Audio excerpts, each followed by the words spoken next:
Selamat pagi teman-teman semuanya, anak-anakku kelas 11 IPS.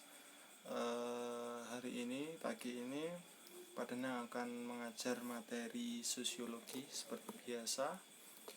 Materi sosiologi terkait konflik, kekerasan, dan upaya penyelesaiannya.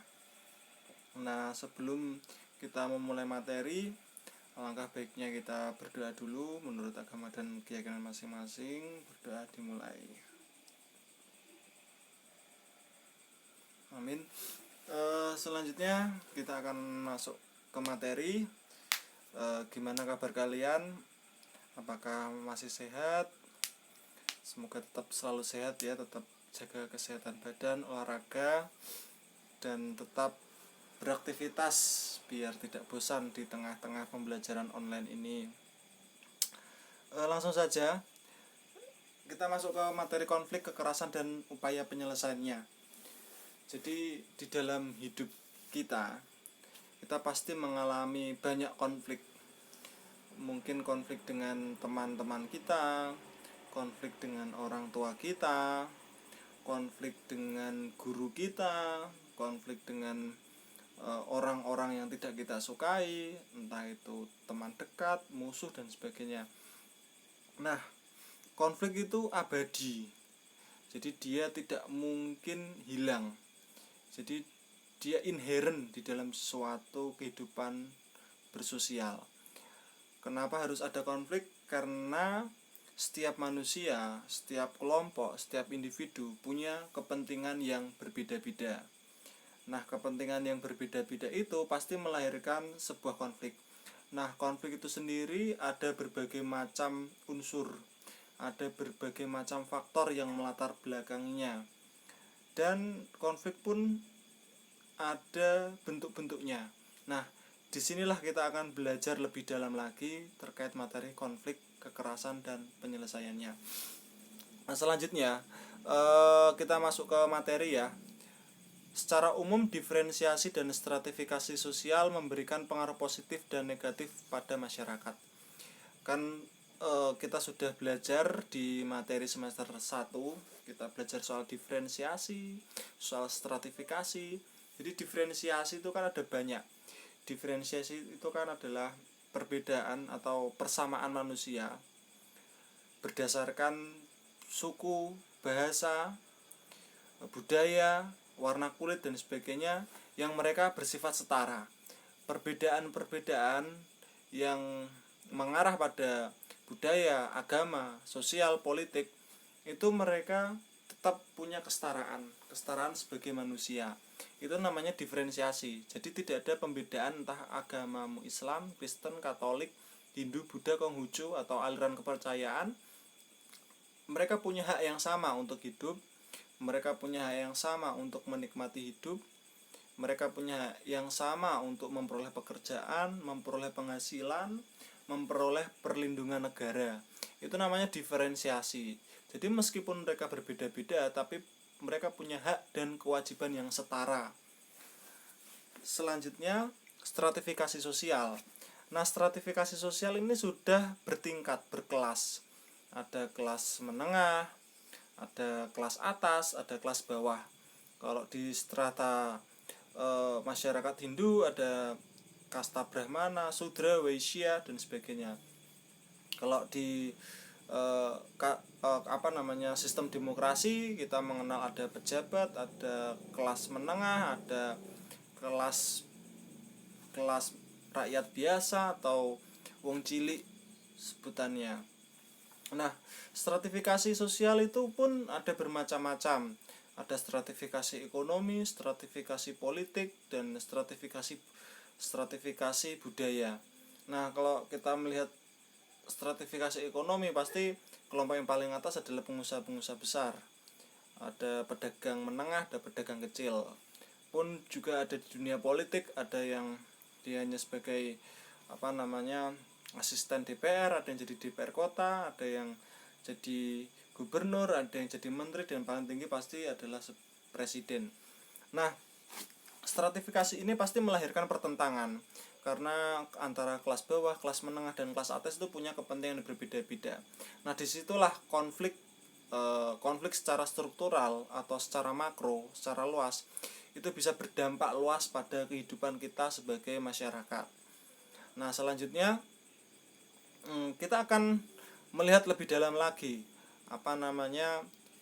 diferensiasi dan stratifikasi itu kok bisa menyebabkan suatu konflik. Jadi kita nggak hanya berbicara soal konflik antar pribadi individu, tapi kita berbicara terkait konflik sosial secara fakta, secara observasi, secara analisis sosiologis. Jadi kita menganalisis konflik ini nggak hanya sebatas suka dan tidak suka, tapi kita melihat bahwa ada yang dirugikan dan ada yang diuntungkan, ada yang ditindas, ada yang menindas. Nah, kita sekarang akan melihat itu. Apa saja sih yang menyebabkan konflik itu sendiri? Nah, yang pertama, konflik itu penyebabnya adalah primordialisme. Primordialisme itu apa sih? Jadi primordialisme adalah sikap berpegang teguh pada identitas, suku, agama, budaya, asal tempat tinggal, keluarga, darah, dan sebagainya.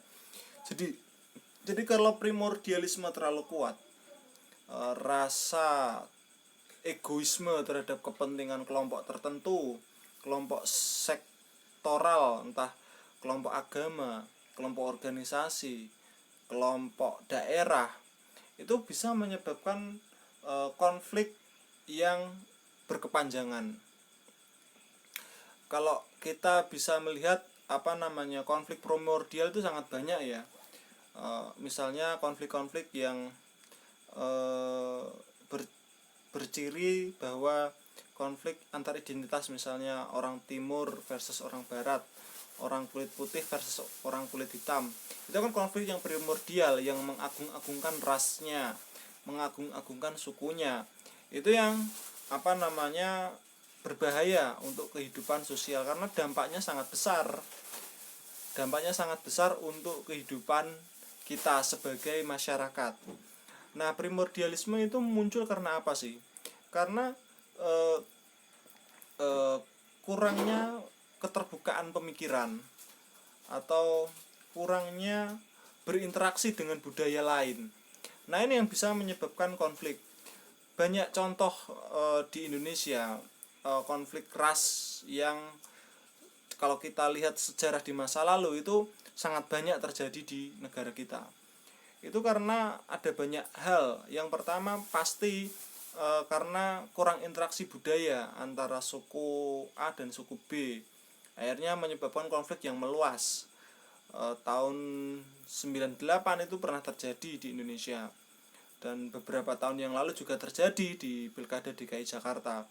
Nah, itu karena di situ ada sikap menolak terhadap suku tertentu yang akhirnya ditumpangi oleh kepentingan politik. Nah, ini yang sangat berbahaya di dalam primordialisme.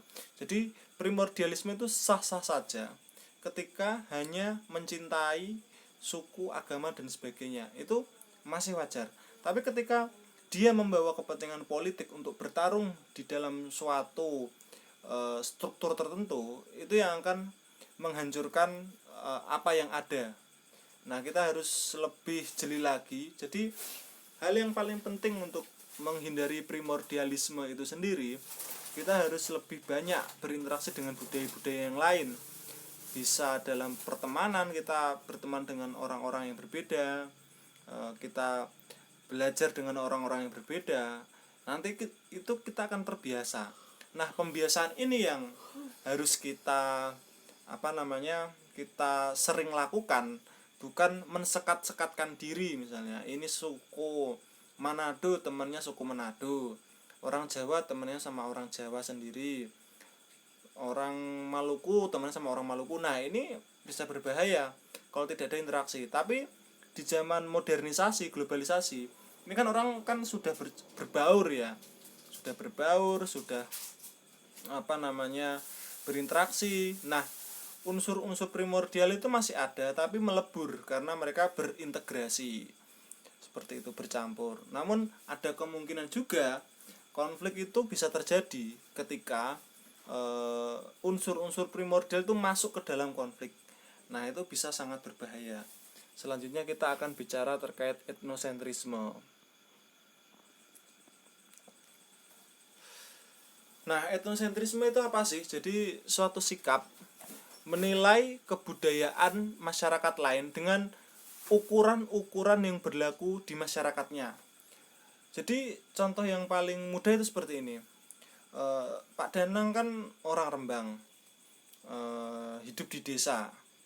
Sementara ada teman Pak Danang yang dia orang kota, dia hidup di perkotaan yang padat seperti Jakarta, dan dia menilai bahwa di desa saya itu orang-orangnya kuper misalnya dan sebagainya, dengan ukuran-ukuran dia sebagai orang Jakarta. Nah, itu berbahaya.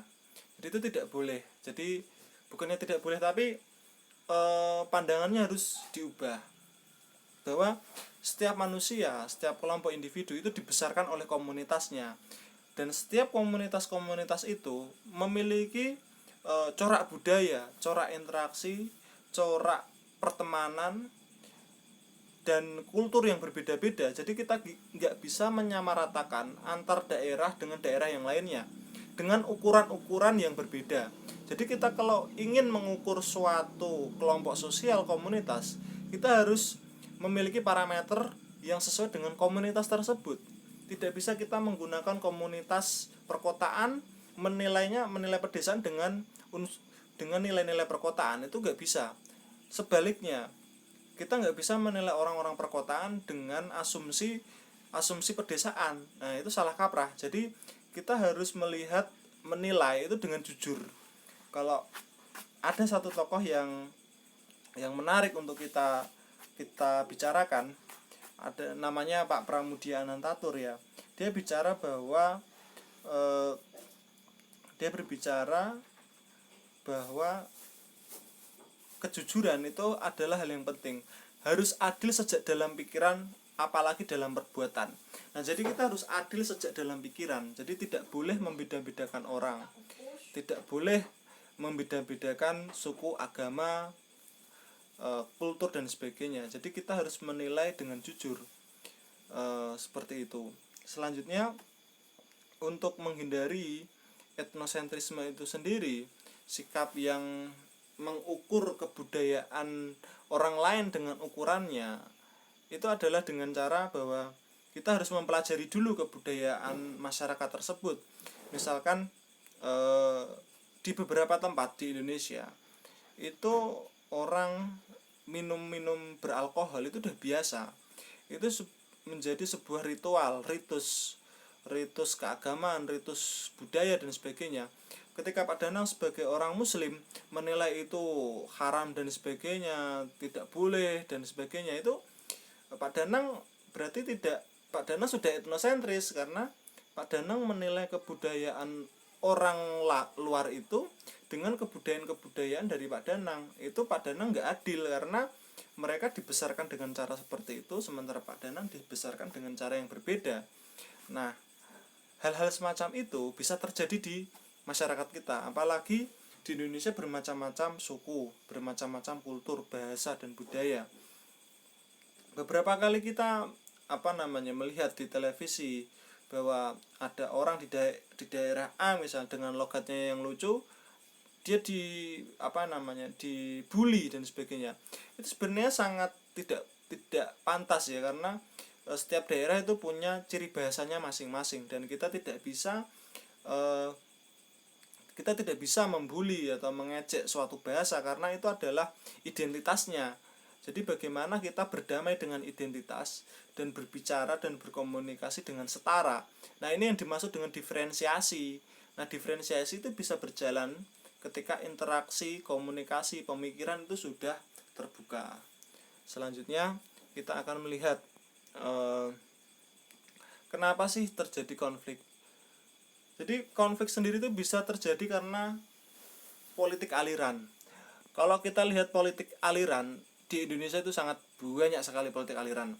Aliran itu apa sih? Jadi di suatu ideologi, agama, ataupun organisasi-organisasi kebudayaan, mereka punya kayak kayak aliran tersendiri. Misalnya kalau di Islam itu ada NU, ada Muhammadiyah, ada Ikhwanul Muslimin, ada LDI dan sebagainya. Mereka punya jemaahnya sendiri, mereka punya aturan sendiri, mereka punya nilai-nilai sendiri. Ada HTI juga. Terus di agama yang lain pun pasti punya aliran yang berbeda-beda. Ada evangelis, ada aliran Pantekosta dan sebagainya. Dan di agama-agama yang lain pasti punya sekte-sektenya masing-masing. Nah, kebanyakan konflik yang berasal dari ini itu karena suatu aliran atau sekte itu merasa dirinya yang paling benar, merasa dirinya yang paling hebat, yang paling punya massa, sehingga dia ingin bagaimana alirannya atau sektenya itu yang paling diutamakan. Nah, ini yang agak berbahaya. Seperti di masyarakat Indonesia itu sangat berbahaya sekali, karena setiap sekte dan aliran itu memiliki konsumen yang memiliki anggotanya masing-masing. Nah, konflik-konflik besar di Indonesia, meskipun itu berbau politik, pasti dia masuknya nyerempetnya ke politik aliran. Seperti kita tahu di Pilkada DKI itu politik alirannya sangat kentara sekali. Di Pilpres kemarin juga sangat kentara sekali. Nah, inilah yang memunculkan benih-benih konflik yang bisa membesar. Namun kita alhamdulillah masyarakat kita kan masyarakat yang cenderung lebih moderat, lebih toleran. Akhirnya kita bisa berdamai dengan perbedaan-perbedaan tersebut. Nah, yang paling berbahaya ini kan politik dicampuri politik aliran. Akhirnya ini bisa bertabrakan dan membuat kehidupan masyarakat kita tidak menjadi damai lagi, tapi kita merasa ketakutan dengan perbedaan tersebut. Harusnya kan perbedaan itu bisa kita jembatani, bisa kita komunikasikan lewat jalur kebudayaan, lewat jalur-jalur yang damai. Tidak perlu kita berkonflik terus-menerus karena perbedaan aliran ini. Kan setiap orang punya kebenarannya sendiri, setiap organisasi punya visinya sendiri. Nah, harusnya pertarungannya itu adu gagasan, adu ide, bukan lebih ke arah emosional, menyerang atau dengan sengaja melakukan kekerasan. Nah, itu yang berbahaya terhadap kehidupan demokrasi di Indonesia ataupun masyarakat sosiologis secara faktual. Selanjutnya kita akan melihat bagaimana konflik sosial. Jadi kalau kita bicara konflik secara sosiologis itu, konflik diartikan sebagai suatu proses sosial antara dua orang atau lebih kelompok juga yang berusaha menyingkirkan pihak lain dengan cara menghancurkan atau membuatnya tidak berdaya. Konflik lahir dari kenyataan akan adanya perbedaan-perbedaan, misalnya ciri fisik, emosi, kebudayaan, kebutuhan, kepentingan, dan pola-pola perilaku antar individu maupun kelompok dalam masyarakat. Jadi jelas, konflik itu terjadi karena ada perbedaan-perbedaan kepentingan yang di situ saling bernegasi atau saling bertentangan. Nah, itu akan melahirkan bentuk-bentuk konflik yang bermacam-macam pula. Selanjutnya kita akan masuk ke faktor-faktor penyebab konflik. Nah, menurut Suryono Sukanto, sosiolog dari Indonesia, ada banyak faktor yang terjadi melatar belakangi konflik. Yang pertama, konflik antar individu. Pasti, karena namanya antar individu, pasti konfliknya antar orang. Misalnya ada si Dani berkonflik dengan si Yusuf karena mereka rebutan pacar, mereka pengen rebutan usaha. Dani pengen usaha ini, Yusuf pengen usaha ini, mereka bertabrakan. Nah, itu bisa terjadi. Terus konflik karena perbedaan antar kebudayaan. Nah, ini misalkan si A berkebudayaan berbeda, si B punya kebudayaan berbeda. Mereka bertentangan karena mereka memegang kebudayaan masing-masing dan menilai itu baik dan buruk. Nah, ini bisa terjadi pertentangan antar keduanya. Selanjutnya, konflik karena perbedaan kepentingan. Nah, konflik karena perbedaan kepentingan itu pasti, entah itu kepentingan ekonomi, kepentingan politik, kepentingan percintaan juga bisa, kepentingan ingin memiliki barang dan sebagainya. Selanjutnya, konflik karena perubahan sosial. Nah, ini yang paling menarik untuk kita kaji ya. Jadi, konflik karena perubahan sosial itu ada banyak hal yang terjadi. Misalkan pada zaman tahun 80-an lah, Indonesia pada masa itu lagi gencar-gencarnya mencanangkan program keluarga berencana. Banyak orang, bahkan tokoh agama yang menolak program itu, bahwa banyak nilai-nilai luhur di dalam pernikahan itu luntur karena ada program KB. Ada orang yang bilang bahwa anak itu adalah titipan Tuhan, jadi titipan Tuhan tidak boleh dibatasi. Nah, program KB ini kan membatasi manusia, membatasi jumlah penduduk. Nah, ini sangat bertentangan dengan nilai-nilai keagamaan. Maka dari itu waktu program KB awal-awalan banyak masyarakat yang menolak. Bahkan ada banyak orang yang berdemo, menulis kritik habis-habisan terhadap kebijakan tersebut. Namun pada akhirnya karena zaman Orde Baru adalah zaman yang menggunakan operasi-operasi kekerasan dan juga jalur-jalur akademis, akhirnya mereka yang menang adalah pemerintah. Akhirnya sampai sekarang kita melakukan program KB, dan seiring berjalannya waktu ada banyak pendapat yang mengatakan bahwa program KB itu sebenarnya bagus, baik, dan pada saat itu persoalannya adalah caranya yang kurang tepat. Nah, di sisi positif KB sangat banyak ya, bisa meredam ledakan penduduk, bagaimana negara biar tidak kesulitan untuk memberikan pekerjaan, memberikan penghasilan kepada warga negaranya. Selanjutnya, konflik perubahan sosial yang paling ketara itu adalah pada masa revolusi hijau. Revolusi hijau itu kan bagaimana pertanian diubah menjadi lebih mekanis. Yang awalnya pertanian itu menggunakan bibit lokal, pupuk lokal, diubah menjadi bibit impor dan pupuk impor. Awalnya itu orang-orang menolak menggunakan pupuk impor dan bibit impor. Namun karena ada pemaksaan, akhirnya masyarakat luas petani itu menggunakan bibit impor. Nah, akhirnya sampai sekarang petani kita itu tidak bisa membuat bibit sendiri. Ketergantungan terhadap benih impor, ketergantungan terhadap pupuk impor, ketergantungan terhadap obat-obatan impor. Nah, itu akhirnya sampai sekarang bisa terjadi. Terus perubahan sosial yang paling kentara sekarang yang menyebabkan konflik itu banyak hal. Misalnya pembangunan jalan tol, pembangunan apapun yang akhirnya menyingkirkan ruang hidup masyarakat kecil, meskipun itu untuk kepentingan negara.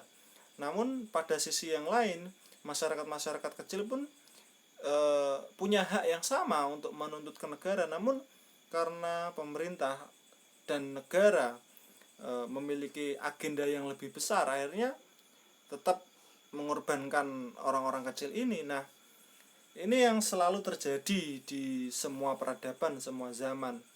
Bagaimana suatu pembangunan yang besar itu pasti memiliki korban, yaitu orang-orang kecil, seperti itu.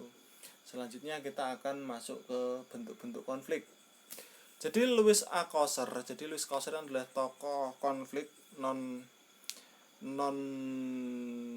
Jerman, yang dia sangat lebih menyukai konflik yang struktural ketimbang konflik yang yang politis, yang antar kelas. Itu dia lebih suka yang pandangan-pandangan yang moderat.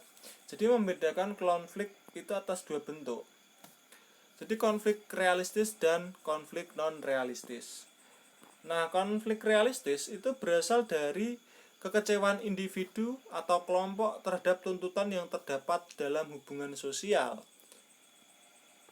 Saya ulang lagi ya, konflik realistis itu berasal dari kekecewaan individu atau kelompok terhadap sistem dan tuntutan-tuntutan yang terdapat dalam hubungan sosial. Misalkan seperti ini, banyak beberapa tahun yang lalu kita sering melihat ada banyak demonstrasi di televisi. Ada banyak orang demo itu karena apa sih? Karena mereka menuntut perubahan sistem. Mereka memiliki keinginan, pemikiran yang di situ bagaimana pandangan mereka itu bisa bisa mengubah sistem, mengubah keadaan. Nah, tuntutan itu sangat wajar karena setiap warga negara itu memiliki hak dan tanggung jawab yang sama untuk berpendapat di muka umum. Nah, itu sah-sah saja. Dan dalam hubungan sosial itu sendiri, tuntutan-tuntutan itu sangat penting karena suatu masyarakat itu pasti punya keinginan dan kepentingan. Dan kepentingan dan keinginan itu pasti bermacam-macam. Nah, upaya yang paling baik adalah memberikan tuntutan itu dengan cara yang demokratis, cara-cara yang lebih legal standing hukum, seperti itu. Selanjutnya kita akan berbicara soal konflik non realistis, yaitu konflik yang bukan berasal dari tujuan-tujuan persaingan, melainkan kebutuhan pihak-pihak tertentu meredakan ketegangan. Contohnya pembalasan dendam lewat ilmu gaib yang dilakukan oleh masyarakat. Selanjutnya upaya mencari kambing hitam yang terjadi dalam masyarakat yang telah maju. Jadi konflik non realistis itu adalah konflik yang berasal bukan dari persaingan-persaingan, namun karena ada pihak-pihak lain yang mencampuri kedua belah kelompok yang berkonflik agar konfliknya itu semakin kemana-mana. Jadi pihak ketiga ini mengkompor-kompori harus ini harus itu, akhirnya konfliknya bisa meledak kemana-mana.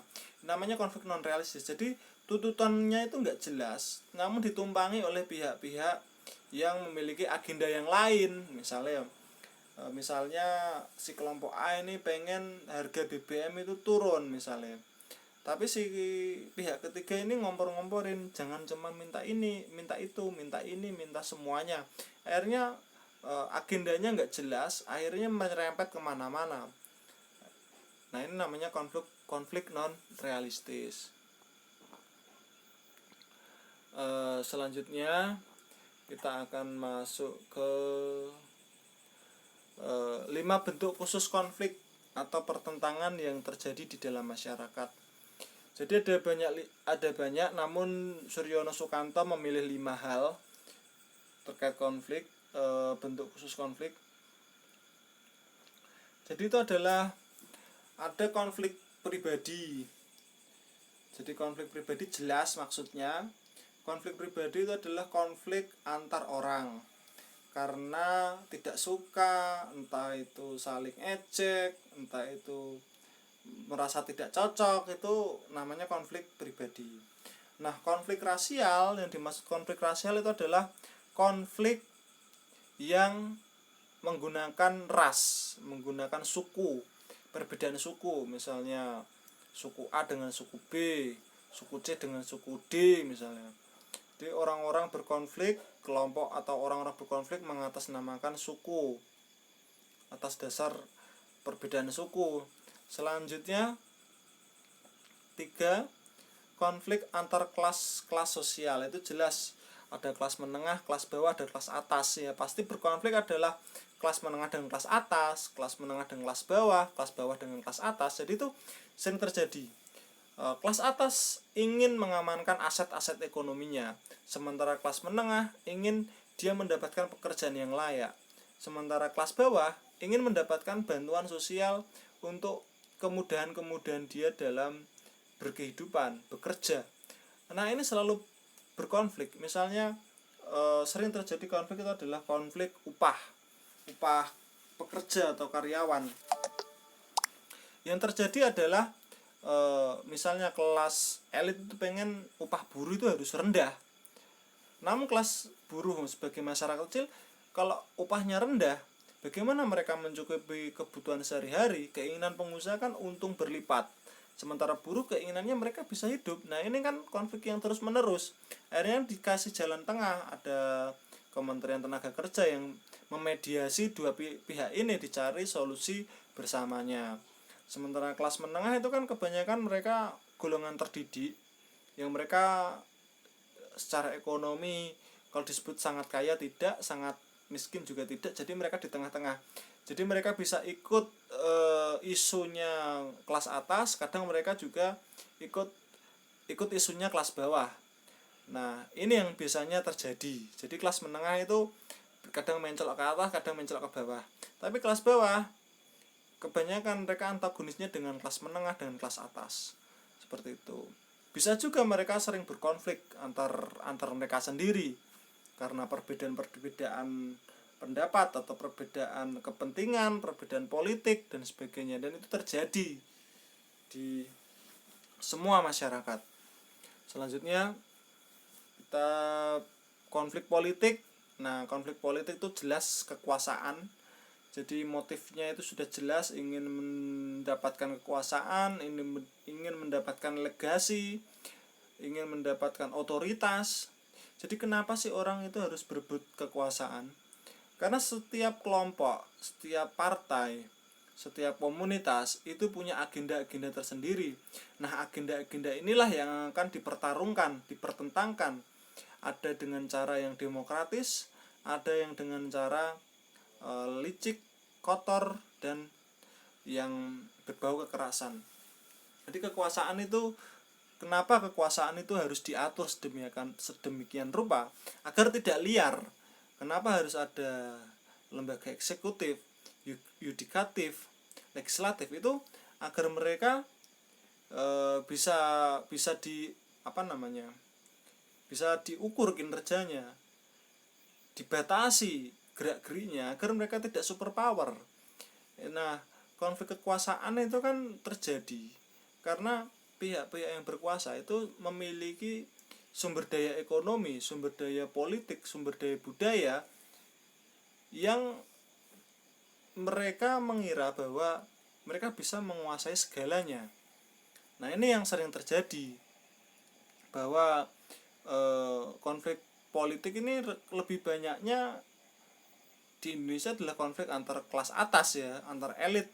Karena elit memiliki agenda tersendiri, elit yang lain juga punya agenda tersendiri, akhirnya mereka berkonflik, mengatasnamakan masyarakat, akhirnya mereka berdamai sendiri, mereka menjabat sendiri, dan mereka memakan kue sendiri. Jadi konflik yang terjadi adalah konflik antar elit, dan itu menggunakan atas nama rakyat. Nah, ini yang selalu terjadi, orasi-orasi seperti retorika seperti itu yang kita sering dengar kan, dan terjadi sampai hari ini.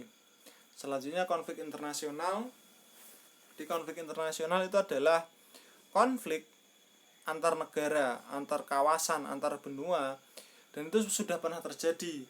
Perang Dunia Pertama, Perang Dunia Kedua, Perang Dunia Ketiga, Perang Dingin antara blok Soviet dengan blok Amerika, antara kapitalisme melawan sosialisme. Sekarang juga ada perang dagang antara Tiongkok dengan Amerika.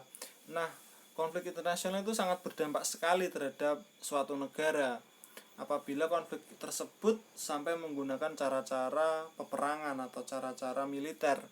Ini yang membahayakan kehidupan masyarakat secara luas.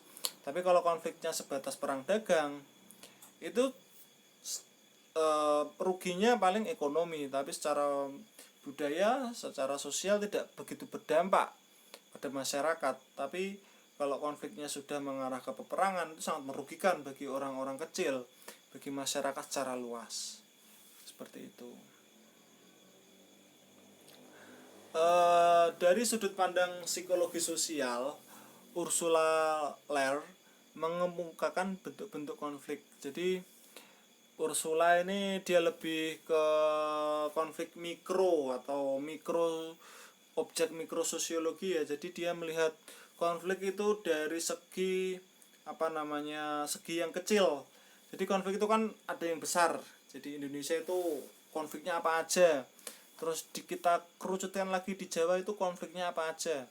Dikerucutkan lagi di Jawa Tengah konfliknya apa aja. Di Rembang apa aja, sampai ke keluarga, sampai ke desa.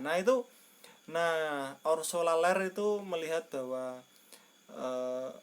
objeknya adalah sosiologi yang lebih kecil, sosial yang lebih sempit, yaitu konflik dengan orang tua sendiri. Itu jelas ya, orang tua pengennya apa, kita pengennya apa.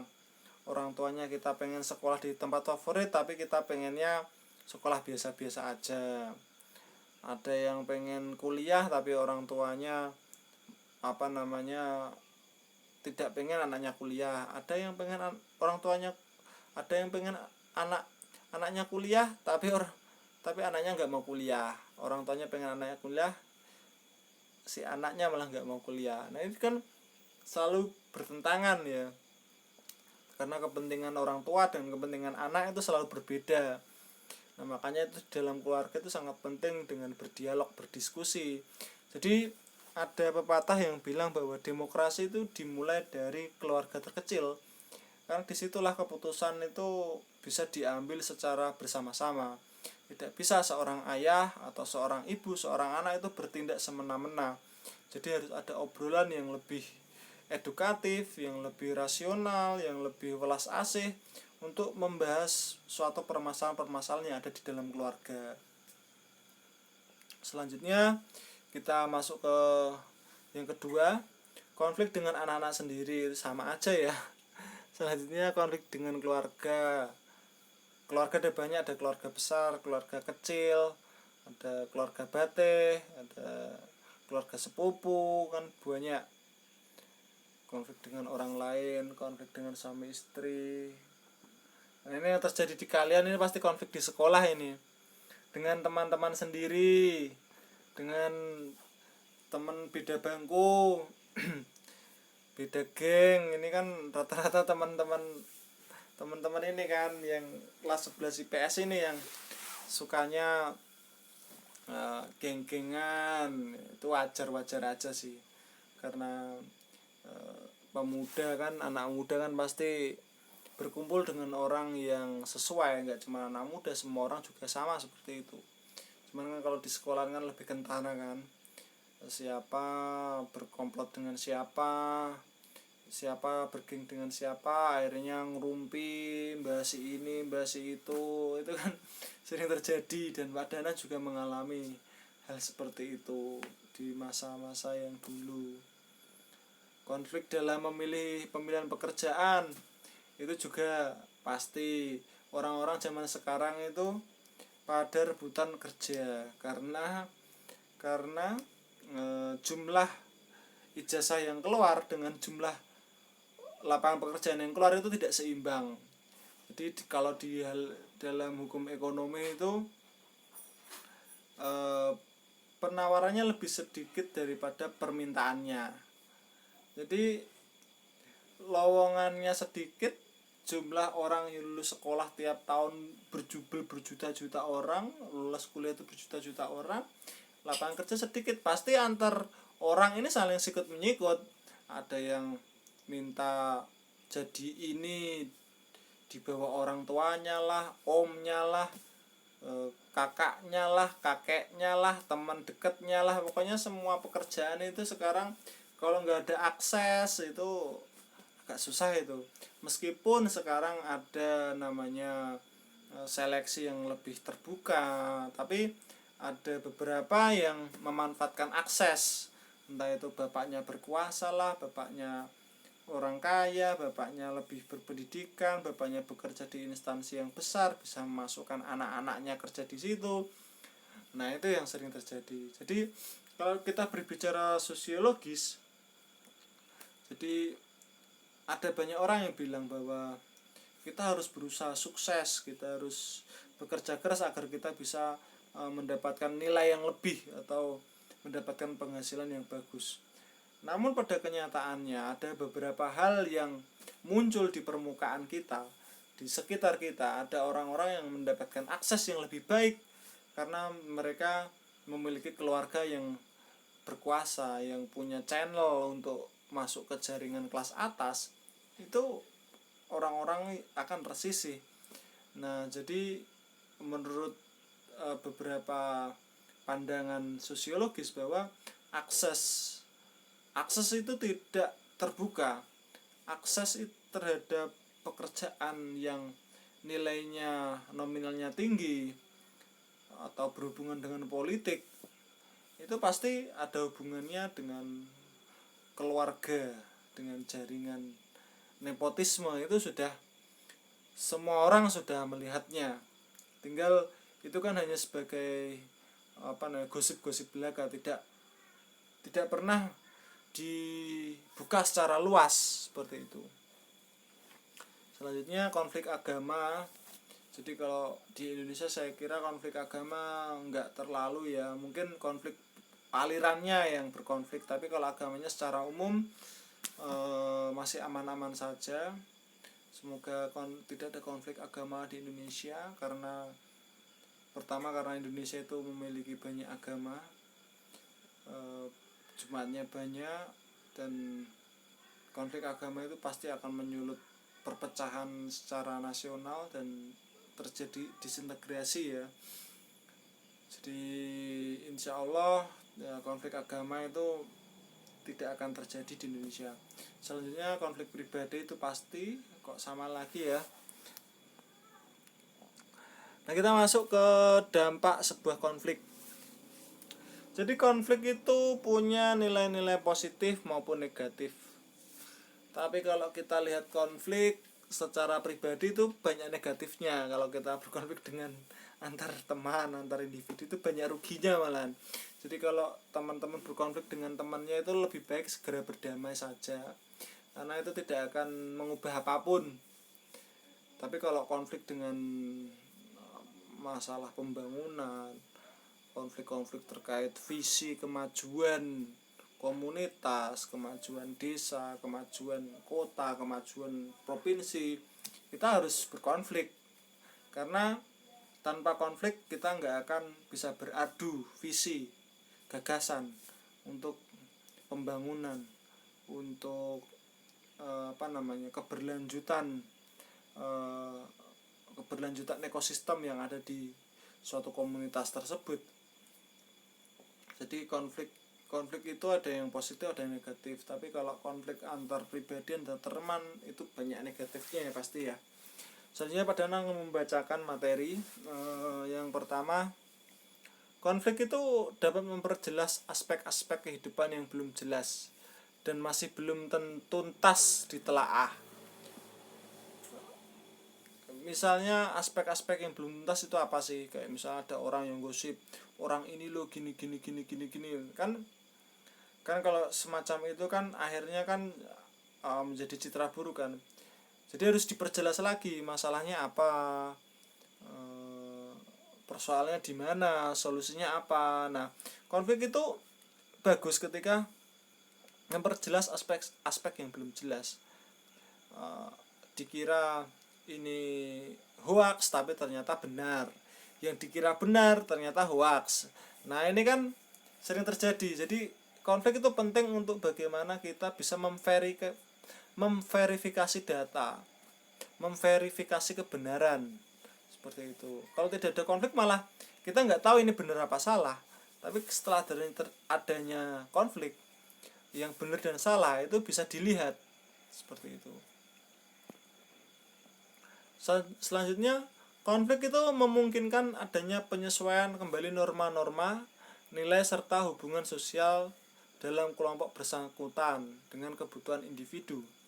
Jadi misalnya ya, dulu sebelum ada jaminan sosial kesehatan, warga Indonesia itu tidak memiliki asuransi kesehatan. Susah untuk mengakses kesehatan karena ada banyak demo, ada banyak tuntutan dari banyak orang, dari akademisi, dari mahasiswa, dari kelas buruh, pekerja, mereka menginginkan adanya jaminan kesehatan untuk semua warga Indonesia. Nah, ini yang paling penting. Penduduk Indonesia 70%-nya kan warga biasa. 10%-nya orang kaya atas, 20%-nya orang kelas menengah. Nah, 70% orang biasa-biasa ini kan membutuhkan jaring pengaman sosial agar kesehatan jiwa mereka bisa lebih mudah untuk mengakses rumah sakit. Nah, kan mereka tidak bisa menggantungkan diri pada parpol, pada pengacara, pada siapapun. Jadi mereka harus menuntut. Nah, tuntutan itu kan akhirnya diadopsi oleh pemerintah dan negara, bahwa sekarang ada jaminan kesehatan seperti BPJS, Kartu Indonesia Sehat, Kartu Indonesia Pintar. Nah, itu kan hak yang harus diperjuangkan. Jadi kalau kita belajar sosiologi, tidak ada sesuatu yang tiba-tiba muncul, tiba-tiba ada. Jadi di situ ada proses panjang di mana ada konflik, ada tuntutan-tuntutan, ada norma-norma, nilai-nilai yang saling bertentangan, dan akhirnya itu menjadi sebuah fakta baru, kebijakan baru yang di situ dapat menyelesaikan persoalan yang ada.